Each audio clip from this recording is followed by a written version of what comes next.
Good morning, स्वागत है आपका फिट इंडिया के सुपर हिट बुलेटिन में। मैं हूं आपके साथ श्वेता श्रीवास्तव और मैं हूं श्वेता भट्टाचार्य। तो हर रोज की तरह एक बार फिर से हम आपका फेवरेट शो लेकर आए हाजिर हैं, जिस शो में हम आपको देश दुनिया की तमाम बड़ी खबरों से करवाते हैं हर रोज अपडेट। बिल्कुल, अगले 1 घंटे के लिए हमारे साथ बने रहिए, क्योंकि यकीन मानिए ये बुलेटिन आपने देख लिया तो अखबार पढ़ने की जरूरत आपको नहीं पड़ेगी, क्योंकि तमाम खबरें इस बुलेटिन में आपको मिल जाएंगी। तो बने रहिए 1 घंटे के लिए हमारे साथ।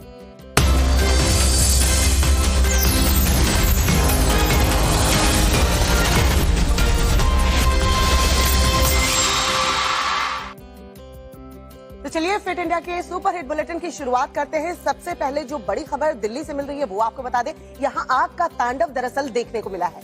दिल्ली के अलीपुर में केमिकल फैक्ट्री में अचानक आग लग गई। आग इतनी भयानक थी कि 7 लोग इसमें जिंदा जल गए। बड़ी खबर, ब्रेकिंग न्यूज आपको बता रहे हैं। दिल्ली के अलीपुर में केमिकल फैक्ट्री में अचानक से आग लग गई।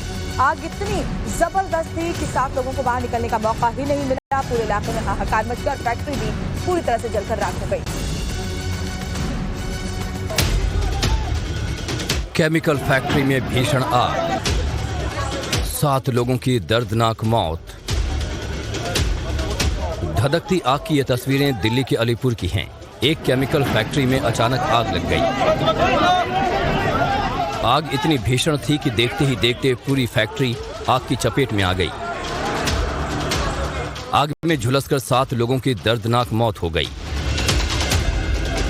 पुलिस के मुताबिक विस्फोट के बाद फैक्ट्री में आग लगी।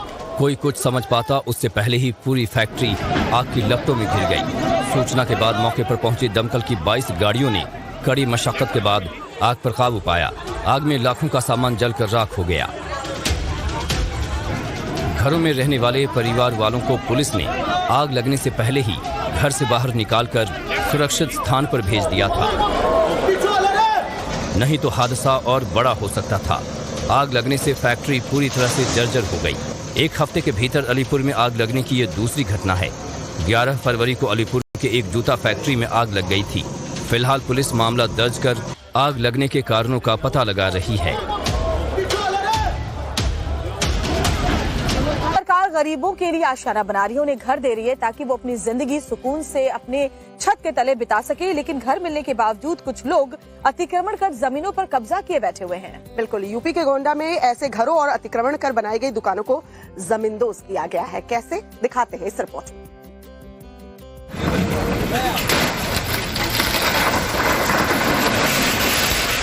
यूपी में अतिक्रमण के खिलाफ बाबा का बुलडोजर एक्शन जारी है। ताजा कार्रवाई गोंडा में देखने को मिली, जहां सड़क किनारे कब्जा करने वालों पर बुलडोजर कहर बनकर बरपा। अंबेडकर चौराहे से जेल रोड तक सरकारी नजूल की जमीन है, जिस पर कुछ लोगों ने अवैध कब्जा कर रखा था, जिसके बाद बुलडोजर की मदद से नजूल की जमीन को कब्जा मुक्त करा लिया गया।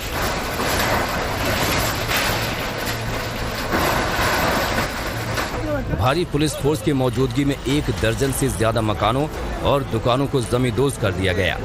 अम्बेडकर चौराहे से जेल पर्याप्त संख्या में अतिक्रमण किया गया है और इसमें से 2 अस्थायी अतिक्रमण है, तो ये टीन आदि डालकर किया गया है। उसको तत्काल हटाया जा रहा है और जो स्ट्रक्चर जो रिहायशी है उसमें उनका पक्ष सुनते हुए और उसके बाद उनकी सहमति लेते हुए उनके द्वारा स्वयं हटाए जाने की कार्रवाई की जा रही है। प्रशासन की तरफ से लोगों को घर आवंटित है, बावजूद इसके कुछ लोग कब्जे की नीयत से इन जगहों पर अवैध अतिक्रमण कर रहे हैं। आखिरकार बुलडोजर ने नियमों का उल्लंघन कर बनाई गई दुकानों और मकानों को मलबे में तब्दील कर दिया।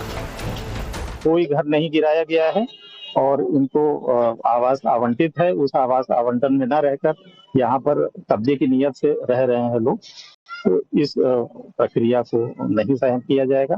आपको आवास आवंटित है, अपने आवास में रहिए।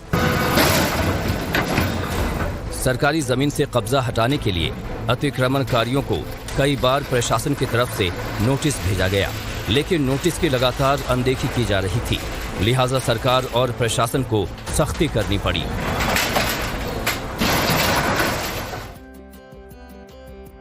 और चलिए बात करेंगे उस शिकारी की जो खुद शिकार हो गया। यूपी के मुरादाबाद में एक तेंदुआ जो है वो जाल में फंस गया। सवाल यह है कि तेंदुआ जाल में फंसा कैसे, और जब जाल में फंस गया उसके बाद तेंदुए का हुआ क्या, वो बचा या नहीं, सब कुछ देखिए इस रिपोर्ट में।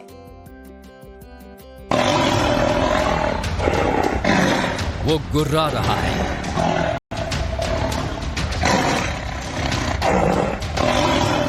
गुस्से से पागल हुआ जा रहा है,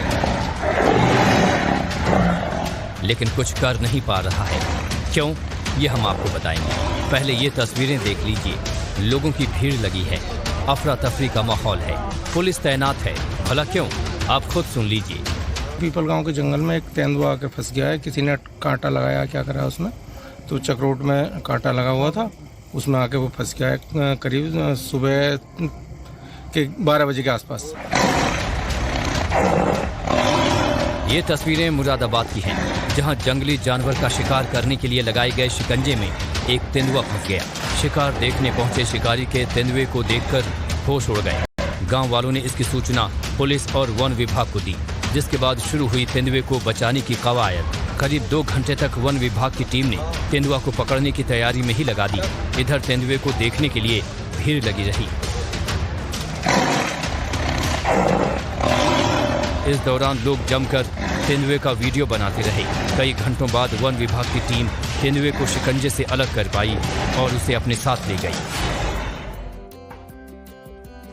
और अब खबर दरभंगा से आपको दिखाते हैं, जहां पर सरस्वती पूजा के बाद मूर्ति विसर्जन को लेकर के जमकर बवाल हुआ।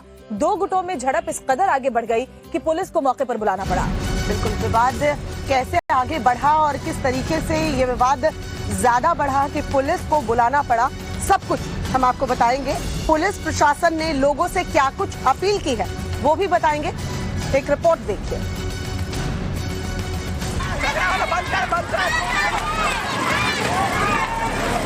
बिहार के दरभंगा में हंगामा बरपा है। लोग इधर उधर भागते नजर आ रहे हैं। 2 पक्षों में हुए पथराव के बाद अफरा तफरी का माहौल बन गया। दरअसल सरस्वती पूजा के बाद लोग मूर्ति विसर्जन के लिए जा रहे थे। आरोप है कि इस दौरान रास्ते को लेकर विवाद हुआ, जिसके बाद एक अन्य पक्ष की तरफ से पथराव कर दिया गया, जिसके बाद हालात तनावपूर्ण हो गए। कई लोगों के घायल होने की भी खबर है।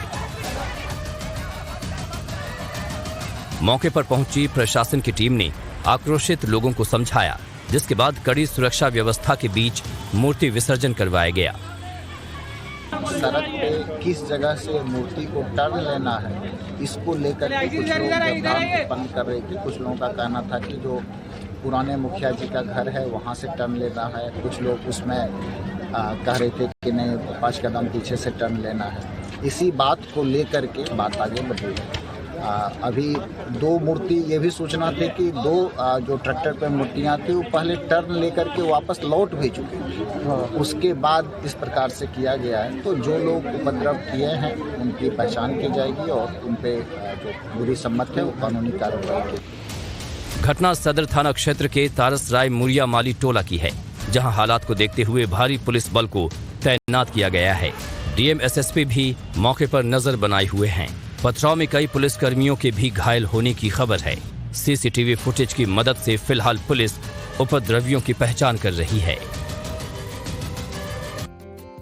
रत हैं एमएसपी पर गारंटी की मांग को लेकर वो आवाज बुलंद करें। हालांकि कल तीसरे दौर की जो वार्ता है वो किसानों के बीच और सरकार के बीच में हुई है। लंबी ये बैठक चली मैराथन, बावजूद इसके कोई समाधान नहीं निकल पाया। बिल्कुल, तीसरे दौर की बातचीत जो है वो सफल नहीं रही। तो आज क्या होने वाला है? क्या किसान फिर से एक बार उग्र प्रदर्शन करने वाले हैं, दिल्ली कूच करने वाले हैं? किसानों की रणनीति क्या होगी? बातचीत में क्या क्या बातें हुई जिस पर किसान जो है सहमत नहीं हुए, सब कुछ दिखाते हैं इस रिपोर्ट में।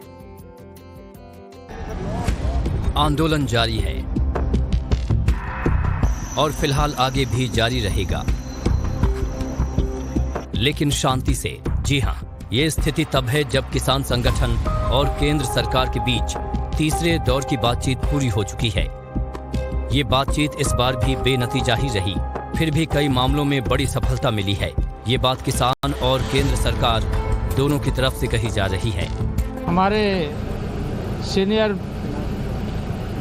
मिनिस्टर पीयूष जी और नित्यानंद जी के उपस्थिति में हुई है और मैं इसे बहुत सकारात्मक मानता हूँ। लंबी चर्चा चली है और आशा करेंगे भी केंद्र आने वाले समय में हम तो चाहेंगे भी सुखद हल निकले, टकराव से बचा जाए।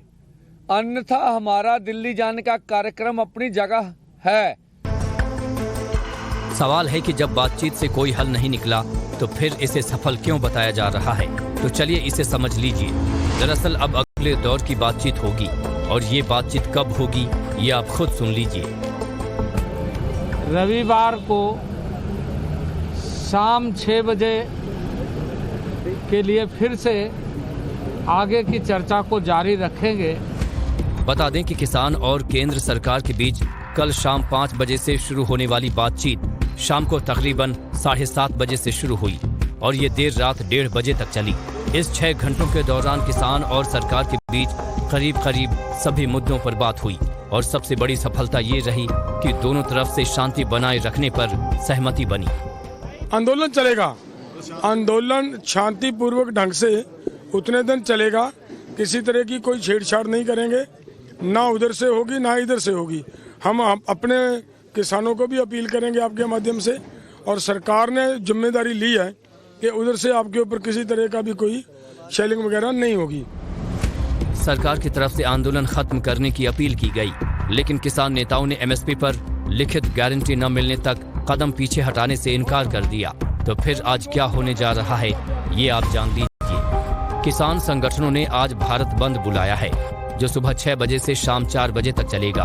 हरियाणा में आज दोपहर 12 बजे से 3 बजे तक टोल फ्री आंदोलन होना है। प्रदर्शन को देखते हुए इंटरनेट बंद कर दिया गया है। हरियाणा के 7 और पंजाब के 3 जिलों में इंटरनेट बंद रहेगा। उम्मीद है कि रविवार को होने वाली बातचीत में कोई ठोस हल निकलेगा, नहीं तो किसानों ने अपनी तरफ से आंदोलन की फुल तैयारी कर रखी है। और चलिए बात करेंगे पश्चिम बंगाल की। पश्चिम बंगाल के संदेश खाली में हिंसा की वजह से और महिलाओं के यौन उत्पीड़न की वजह से बीजेपी जो है उसने आक्रामक रुख अख्तियार कर रखा है। जिस तरीके से बीजेपी के तमाम जो नेता हैं वहां पहुंचना चाहते हैं, वहां लोगों से जाकर बातचीत करना चाहते हैं, इलाके में अभी तक धारा 144 लागू। और संदेश खाली से शुरू हुआ ये पूरा बवाल अब दिल्ली में दस्तक देने वाला है, क्योंकि आज एनसीएससी अपनी रिपोर्ट राष्ट्रपति को सौंपने वाली है। इसके अलावा लोकसभा से भी पश्चिम बंगाल के आला अधिकारियों को तलब किया गया है। संदेश खाली पर फिलहाल क्या अपडेट है, वहां कैसे हालात बने हुए हैं, देखिए रिपोर्ट में आप।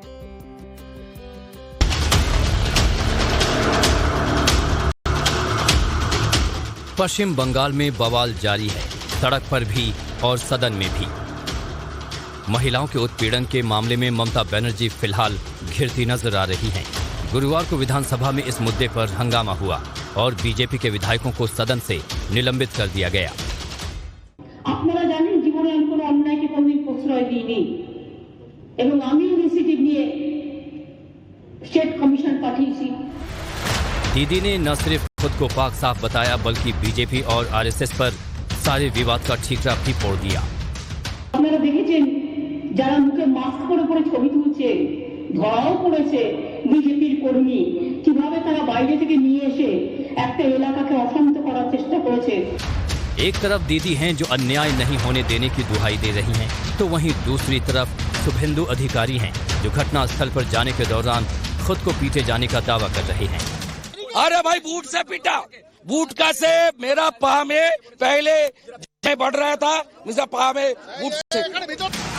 महिला उत्पीड़न के मामले पर सियासत होना और पक्ष विपक्ष में आरोप प्रत्यारोप कोई नई बात नहीं है। सवाल यह है कि ममता संदेश खाली की पीड़ित महिलाओं का दर्द कब सुनेंगी, जिन्होंने नव भारत के कैमरे पर आप बीती बताई। রাত্রিবেলা ডাকা হতো, মহিলাদের কোথায় ডাকা নিয়ে যাওয়া হতো? টিএমসি পার্টি অফিসে ওখানে নিয়ে যাওয়া হতো, মেয়েদেরকে বসিয়ে রাখা হতো। কিছু কিছু মেয়েদের বসিয়ে রাখা হতো, কখনো আবার কিছু কিছু মহিলাদের বলতো যে আপনারা চলে যান। कल नेशनल एससी आयोग के अध्यक्ष अरुण हल्दर और मेंबर अंजू बाला ने पीड़ितों से मुलाकात की और सुनिए क्या कहा। घर बुला बुला कर टॉर्चर करते हैं। आपको मैं चाहती हूँ कि देश आपको माफ नहीं करेगा। मीडिया के माध्यम से देश को बताना चाहते हैं, राष्ट्रपति को बताना चाहते हैं कि यहाँ पे राष्ट्रपति शासन लागू करिए, नहीं तो ये हमारे लोग यहाँ सुरक्षित नहीं रह पाएंगे। आयोग के अध्यक्ष और मेंबर आज राष्ट्रपति से भी मिलेंगे। आज सुबह 11 बजे राष्ट्रपति द्रौपदी मुर्मू से मिलेंगी। एनसीएससी की टीम संदेश खाली मामले पर रिपोर्ट सौंपेगी। इसके अलावा सोमवार को एनसीडब्ल्यू की चीफ रेखा शर्मा संदेश खाली का दौरा करेंगी। वहीं बंगाल बीजेपी अध्यक्ष सुकांत मजुमदार पर हमले के मामले में लोकसभा की विशेषाधिकार समिति ने 19 फरवरी को बंगाल के DGP Rajeev Kumar, SP doctor Hussain Rahman और एएसपी पार्थो घोष को तलब किया। इसके अलावा बीजेपी की हाई पावर्ड कमेटी आज फिर संदेश खाली जाने की कोशिश करेगी। वहीं बंगाल कांग्रेस के अध्यक्ष अधीर रंजन चौधरी भी आज दोपहर 1 बजे संदेशखाली जाएंगे। क्योंकि बशीरहाट में धारा 144 लगी हुई है, इसलिए संदेशखाली जाने वाली बीजेपी और कांग्रेस की टीम को पुलिस फिर रोक सकती है। मतलब साफ है कि बवाल अभी थमा नहीं है। चलिए बात करते हैं प्रधानमंत्री नरेंद्र मोदी के दौरे की। आज 2 राज्यों को प्रधानमंत्री नरेंद्र मोदी बड़ा तोहफा देने वाले हैं और ये राज्य हैं हरियाणा और राजस्थान। दोनों ही राज्यों को करोड़ों रुपए की परियोजनाओं की सौगात जो है आज मिलने वाली है। तो प्रधानमंत्री मोदी हरियाणा में एम्स के साथ साथ कई रेलवे परियोजनाओं की सौगात देने वाले हैं। इसके अलावा आज हरियाणा के लिए कितना खास दिन रहने वाला है प्रधानमंत्री और क्या तोहफे देने वाले हरियाणा को, देखिए इस रिपोर्ट में। पीएम मोदी आज हरियाणा के रेवाड़ी जाएंगे, जहां वो अपने दौरे के दौरान शहरी परिवहन, स्वास्थ्य, रेल और पर्यटन क्षेत्र से जुड़ी 9,750 करोड़ रुपए से ज्यादा की कई विकास परियोजनाओं का उद्घाटन व शिलान्यास करेंगे। पीएम मोदी रेवाड़ी से हरियाणा को आज जो सौगात देने वाले हैं, इसे लेकर पीएमओ के बयान के मुताबिक 9,750 करोड़ की परियोजनाओं का उद्घाटन और शिलान्यास करेंगे। रेवाड़ी में एम्स की आधारशिला रखेंगे। लागत 1,650 करोड़ रुपए होगी। गुरुग्राम मेट्रो रेल परियोजना की आधारशिला लगभग 5,450 करोड़ रुपए की लागत आएगी। कुरुक्षेत्र में अनुभव केंद्र ज्योतिसर का उद्घाटन करेंगे। कई रेल परियोजनाओं का शिलान्यास करेंगे। रोहतक में हम हांसी रेल लाइन राष्ट्र को समर्पित करेंगे। पीएम मोदी हरियाणा को सौगात देने के बाद राजस्थान को भी 17,000 करोड़ रुपए से ज्यादा की परियोजनाओं का तोहफा देंगे। इसके अलावा विकसित भारत विकसित राजस्थान कार्यक्रम को वीडियो कॉन्फ्रेंसिंग के माध्यम से संबोधित करेंगे। जोड़ो न्याय यात्रा आज उत्तर प्रदेश में दाखिल होगी और इसके जरिए कांग्रेस की कोशिश यही है कि उत्तर प्रदेश में कांग्रेस थोड़ी सी सियासी जमीन फिर से हासिल कर सके। बिल्कुल, सवाल ये भी हो रहा है कि क्या इस यात्रा के जरिए राहुल गांधी जो है अमेठी के किले को एक बार फिर से मजबूत करने की कोशिश करेंगे। अब देखने वाली बात होगी, वक्त के साथ ही ये पता चल पाएगा, लेकिन फिलहाल ये रिपोर्ट देखिए।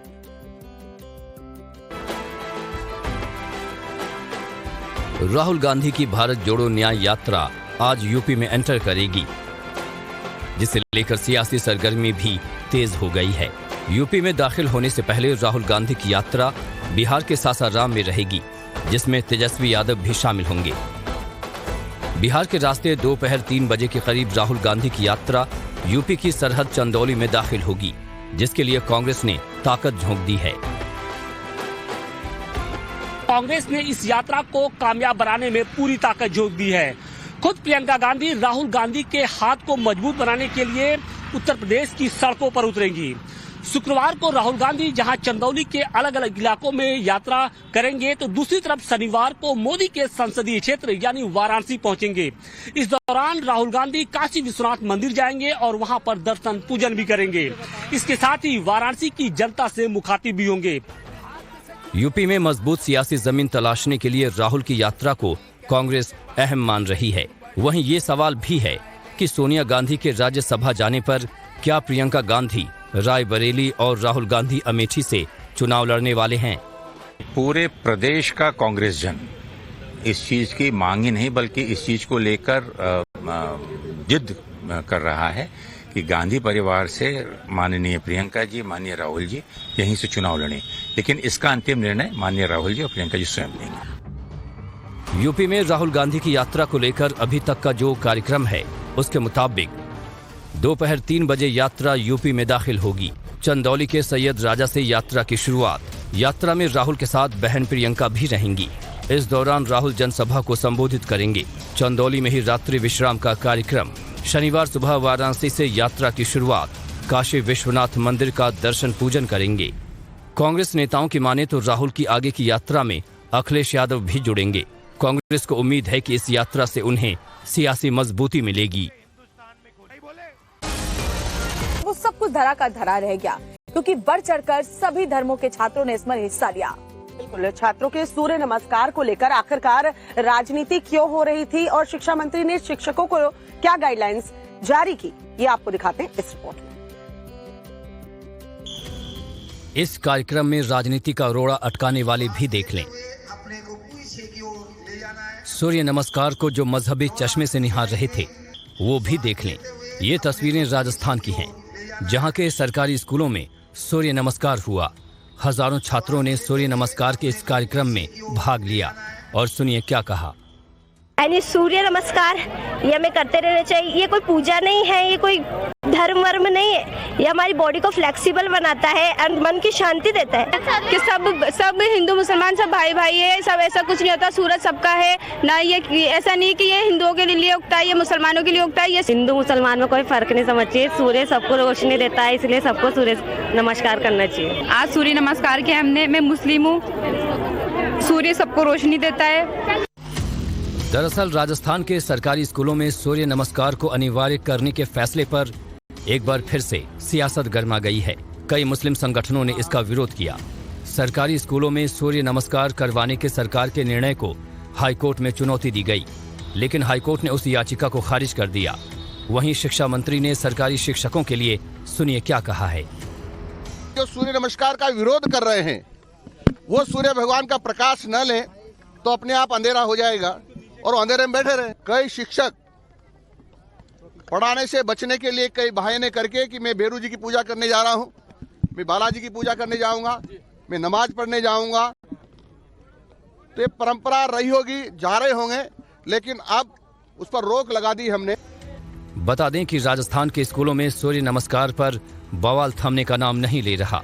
एक तरफ राजस्थान हाईकोर्ट ने इस संबंध में मुस्लिम फोरम की याचिका खारिज कर दी है, तो वहीं दूसरी तरफ AIMIM की तरफ से दायर याचिका को स्वीकार करते हुए हाईकोर्ट ने सुनवाई के लिए 20 फरवरी की तारीख तय की है। इंडिया के सुपर